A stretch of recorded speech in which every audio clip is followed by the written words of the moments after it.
Assalamualaikum warahmatullahi wabarakatuh. Yang terhormat Bapak Eko Nurfat selaku dosen pembimbing mata kuliah riset MSDN dan teman-teman saya semua. Sebelumnya perkenalkan, nama saya Triksi Alfikratun Najiha dengan NIM 2540 kelas ME. Di sini saya akan mempresentasikan hasil riset saya mengenai pengaruh kepuasan kerja dan job insecurity karyawan terhadap turnover intention perusahaan PT Rahmat Indojati Jepara. Adapun sebab yang akan saya sampaikan pada presentasi kali ini diantaranya adalah yang pertama ringkasan, yang kedua desain riset, ketiga analisis data, keempat hasil riset, dan yang terakhir adalah kesimpulan dan rekomendasi. Baiklah, langsung saja. Yang pertama adalah ringkasan mengenai hasil riset tentang pengaruh kepuasan kerja dan job insecurity terhadap turnover intention perusahaan PT Rahmat Indojati. Penelitian ini bertujuan untuk menguji dan menganalisis pengaruh kepuasan kerja, job insecurity terhadap turnover intention pada karyawan PT Rahmat Indojati. Pengumpulan data menggunakan data primer dengan teknik kuesioner. Populasi dalam penelitian ini adalah staf dan karyawan PT Rahmat Indojati yang berjumlah 25 orang. Dengan metode yang digunakan dalam penelitian ini adalah metode deskriptif. Sedangkan teknik pengumpulan datanya adalah wawancara dan penyebaran kuesioner kepada 25 responden yang ditentukan secara simple random sampling. Hasil kuesioner tersebut telah diuji validitas dan reliabilitasnya.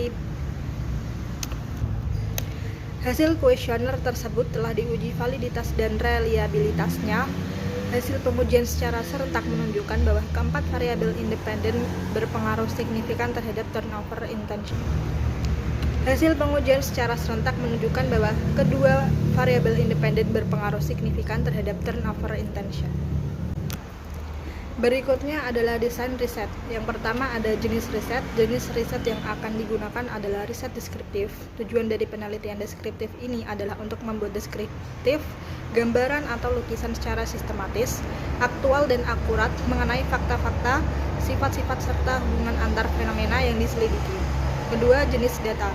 Jenis penelitian yang digunakan adalah penelitian kuantitatif. Jenis penelitian kuantitatif adalah penelitian yang berdasarkan pada filsafat positivisme yang digunakan untuk meneliti pada populasi atau sampel tertentu. Ketiga, metode pengumpulan data. Pengumpulan data menggunakan instrumen penelitian dan kuesioner yang disebar kepada karyawan PT Rahmat Indojati.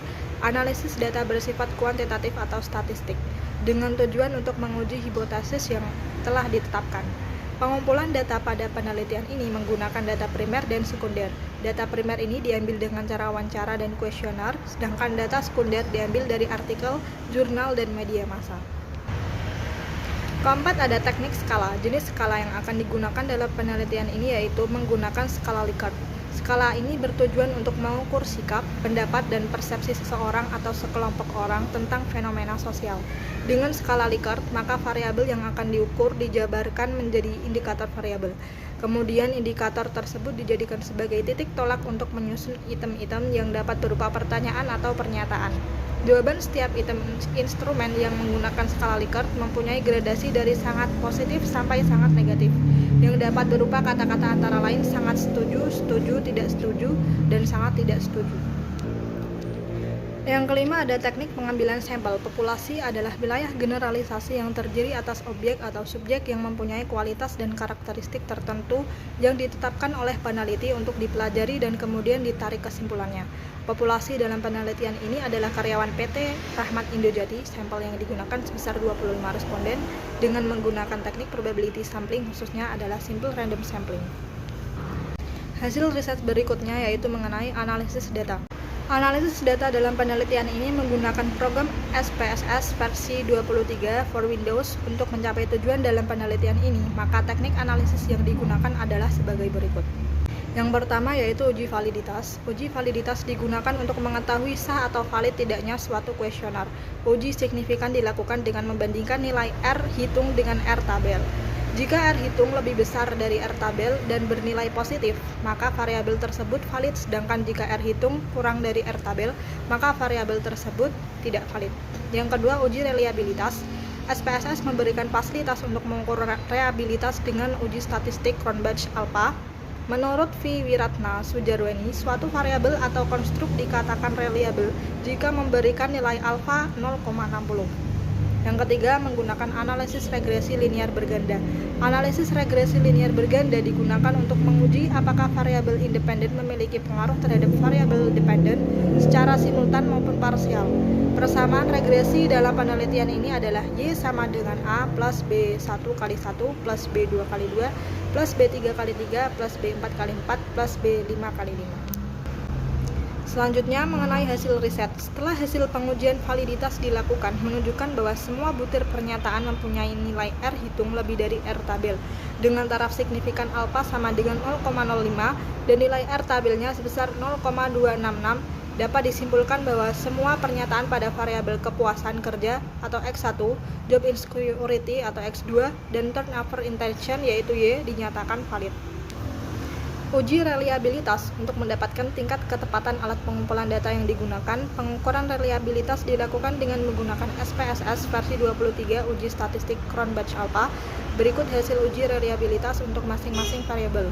Kepuasan kerja Cronbach-Alpha 0,666, Cronbach-Alpha yang disyaratkan 0,60 yaitu dapat dikatakan reliable. Job insecurity Cronbach-Alpha-nya bernilai 0,07 dengan Cronbach-Alpha yang disyaratkan 0,60 dan dinyatakan reliable. Turnover intention Cronbach-Alpha bernilai 0,672 dengan Cronbach-Alpha yang disyaratkan 0,60 dinyatakan reliable. Pada penjelasan di atas dapat dilihat bahwa R alpha dari masing-masing variabel X1, X2, dan Y lebih besar dari 0,60. Dengan demikian dapat disimpulkan bahwa data yang diuji tersebut dinyatakan reliable.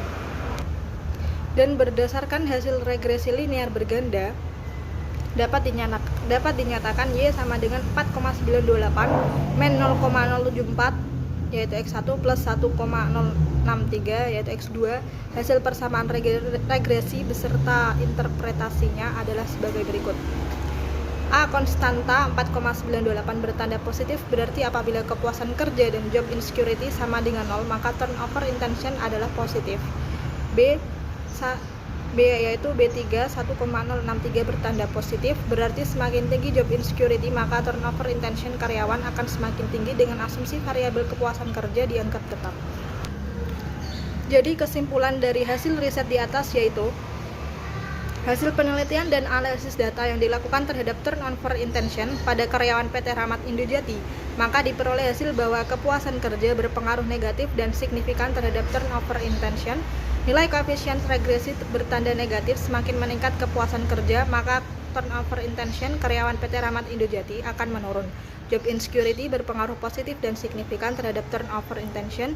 Nilai koefisien regresi bernilai positif, berarti semakin tinggi job insecurity maka turnover intention karyawan PT Rahmat Indojati akan semakin tinggi. Kepuasan kerja dan job insecurity berpengaruh secara simultan terhadap turnover intention. Berdasarkan hasil penelitian ini, beberapa saran atau rekomendasi yang dapat diberikan kepada perusahaan maupun untuk penelitian yang akan datang yaitu sebagai berikut. Yang pertama, PT Rahmat Indojati diharapkan mengatur kembali kepuasan kerja, terutama pada gaji dan pekerjaan karyawan agar mereka merasa nyaman dan tidak bidan. Yang kedua, yaitu PT Rahmat Indojati diharapkan memperhatikan job insecurity agar karyawan nyaman dan tidak keluar dari perusahaan atau pekerjaan mereka.